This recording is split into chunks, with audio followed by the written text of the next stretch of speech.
नहीं, कोई स्टैम्पीड वाली बात नहीं थी। बेसिकली ओवर क्राउडिंग हो गई थी, जिससे कुछ श्रद्धालु घायल हो गए थे।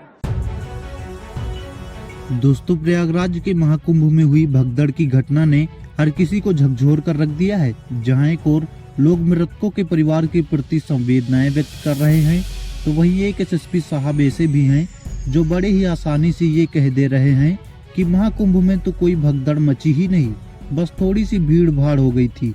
उनके इस बयान को लेकर अब सोशल मीडिया पर जमकर बवाल मचा हुआ है। लोग कई सवाल खड़े कर रहे हैं। दरअसल जानकारी के लिए आपको बता दें, महाकुंभ में देर रात मौनी अमावस्या के स्नान से पहले श्रद्धालुओं की भारी भीड़ के चलते अचानक भगदड़ मच गई, जिस कारण इस भगदड़ में तकरीबन 30 लोगों की जान चली गई व 60 से अधिक लोग बुरी तरह से घायल हो गए। लेकिन इन सबके बीच एक एसएसपी साहब ऐसे भी हैं जिनका ये कहना है कि महाकुंभ में तो कोई भगदड़ मची ही नहीं, सिर्फ भीड़ भाड़ थी, जिसके कारण कुछ श्रद्धालु घायल हो गए।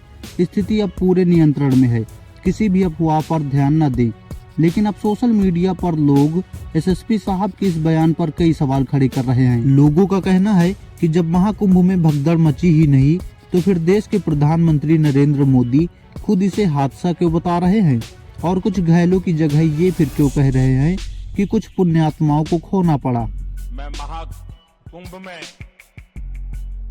जो दुखद हादसा हुआ है, उस हादसे में हमें कुछ पुण्यात्माओं को खोना पड़ा है। सिर्फ यही नहीं दोस्तों, महाकुंभ में हुई इस भगदड़ की घटना के बाद मोदी जी ने अपने एक हैंडल से एक ट्वीट भी साझा किया था, जिसमें उन्होंने दुख जताते हुए मृतकों के परिवार के प्रति गहरी संवेदनाएं व्यक्त की थी।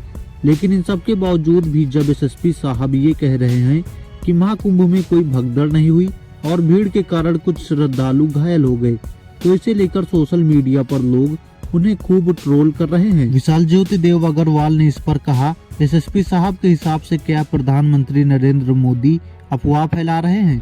सुरेंद्र चौधरी ने कहा, क्या ये प्रधानमंत्री नरेंद्र मोदी जी की बात का खंडन करने निकले हैं? वहीं एक अन्य यूजर ने कहा, सरकारी आंकड़े हैं कि 30 श्रद्धालुओं की मौत हो चुकी है और 90 घायल हैं।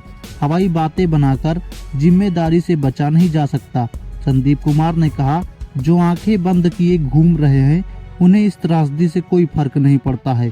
फिलहाल दोस्तों, वायरल हो रही वीडियो पर आपकी क्या राय है? अपनी राय हमें कमेंट बॉक्स में साझा करें और ऐसे ही वीडियोज को देखने के लिए टुडे भारत न्यूज चैनल को सब्सक्राइब करें। आपका बहुत बहुत धन्यवाद।